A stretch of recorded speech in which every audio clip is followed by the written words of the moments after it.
군입대를 26살에 했습니다. 보통보다 한 4년에서 많게는 5년, 6년 늦게 한 겁니다. 아재지. 그냥 아재. 그럼 나는 하라제인가? 안녕하세요, 회원님. 저는 도 12월 군번으로 해양경찰을 다녀왔던 사람입니다. 해양경찰. 세한테. 야, 승규야. 그럼 제 승규. 너 다다음 주에 휴가 나간다며. 그렇습니다. 내가 먼저 좀 나가자. 그게 무슨... 아니, 먼저 좀 나가자고. 형 급한 일 있으니까. 근데 그 휴대전화 야, 웃으면서 얘기하는 거 마지막이다. 내가 먼저 좀 나가자고. 알겠습니다. 자, 그 형이 휴가 갔다 와서 돈 줄게. 이번에 분명 주신다고. 아이씨, 누가 떼어 먹냐? 준다고요.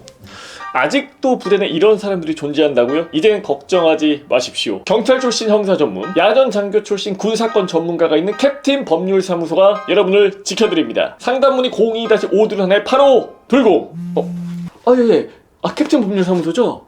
저희 부대 있게. 저는 당시 이런저런 사정으로 26살이라는 늦은 나이로 군대를 가게 되면서 최대한 편하게 군생활을 하고 오려고 계획을 했습니다. 그러다 인터넷에서 해양경찰 전경이 편하다는 정보를 전해 듣고 해양경찰로 입대를 하게 되었습니다. 여러분, 제대로 된 정보를 얻기 위해서는 무엇을 봐야 됩니까? 유튜브 효자손을 그런데 막상 제가 갔던 해양경찰은 지옥도 이런 지옥이 없었습니다. 좁은 배 안에서 근무를 하며 막내인 제가 배 온갖 사무일과 잡동사니 일을 다 하면서 요리, 청소, 설거지, 기타 등등 잡무를 다 맡아야 하는 그야말로 열악한 환경 그 자체였습니다. 나이 따윈 중요하지 않았습니다. 사실 26살이면은 이게 뭐 짬밥은 아니더라도 쌀밥 정도 조금 인정은 해주기는 하거든요. 둘, 셋, 넷은 좀 애매한데 6이면은 뭐라고 할 것 조금 덜하고 욕할 거 조금 참고 어느 정도 쌀밥 인정을 해주는데 해양경찰이요, 그딴 거 없습니다. 나이 따윈 중요하지 않았습니다. 더군다나 그곳은 완전히 독립된 공간이었기 때문에 경찰들이 출동 후에 퇴근하고 나면 후임들을 선임들로부터 지켜줄 수 있는 아무런 장치가 없었고 각종 부조리가 아주 당연한 듯이 행해지고 있었던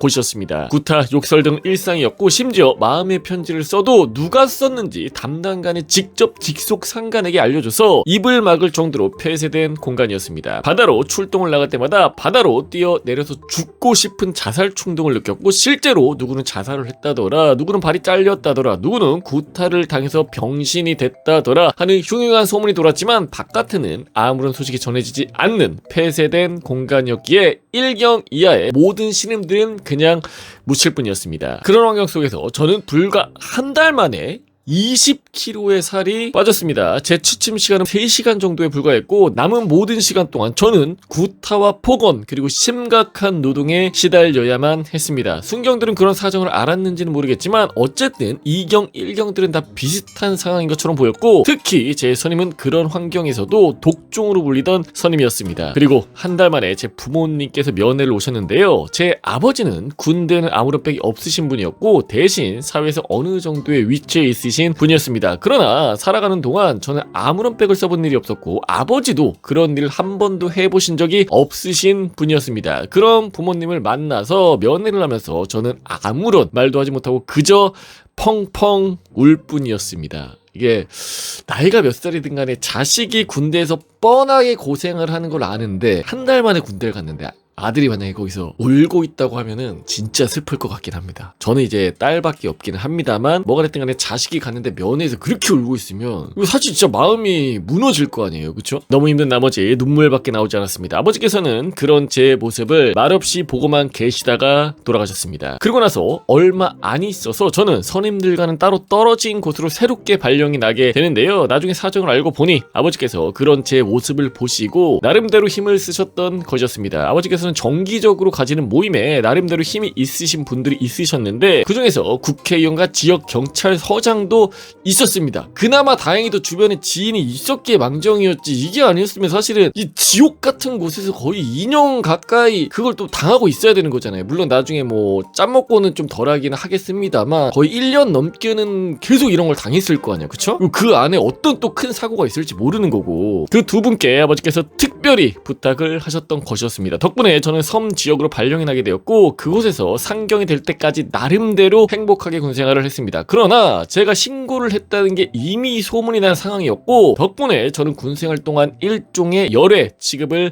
받았습니다. 그럼에도 불구하고 갈굼과 폭언, 폭행들로부터 어느 정도 해방이 된 것만으로도 충분히 만족하며 군생활을 끝낼 수 있었습니다. 하지만 제가 군생활을 그냥 그렇게 마무리한 것은 아니었습니다. 저는 군생활 동안 간부들의 비리 증거를 모으고 있었습니다. 그리고 군을 전역하자마자 그 증거를 가지고 국민신문고에 신고를 했습니다. 그러나 결국 그 문제는 깔끔하게 해결이 되지 않았는데요. 제가 신고를 하자 찾아온 사람들은 역시 그 해양 경찰에 있던 수사관들이 찾아왔었고 그들은 오히려 저를 모텔로 데려가서 증거가 없지 않냐 협박을 했습니다. 그러니까 수사관이 온 것까지는 그렇다 치는데 어디 사무실에 간 것도 아니고 모텔로 제보자를 데리고 간 거예요. 지금 상황에서는 말도 안 되는 상황인 거지. 거의 연수로 따지면 한 15년, 16년이 지나긴 했습니다만 모텔로 갔다는 것 자체가 현실적으로 말이 안 되잖아, 그쵸? 그런 조사 과정 속에서 아버지께서 찾아오셔서 오히려 저를 구해 주셨습니다. 저 조직이 얼마나 뿌리까지 썩어 있는지 다시 한번 깨닫게 되는 순간이었습니다. 그렇게 살아가다가 세월호 침몰 사건을 뉴스에서 접하게 되었고 그때 해양경찰이 어떻게 행동하였는지 보도를 통해 보았습니다. 역시 저 썩어 빠진 조직은 변한 것이 아직도 없다는 생각이 들면서 희생된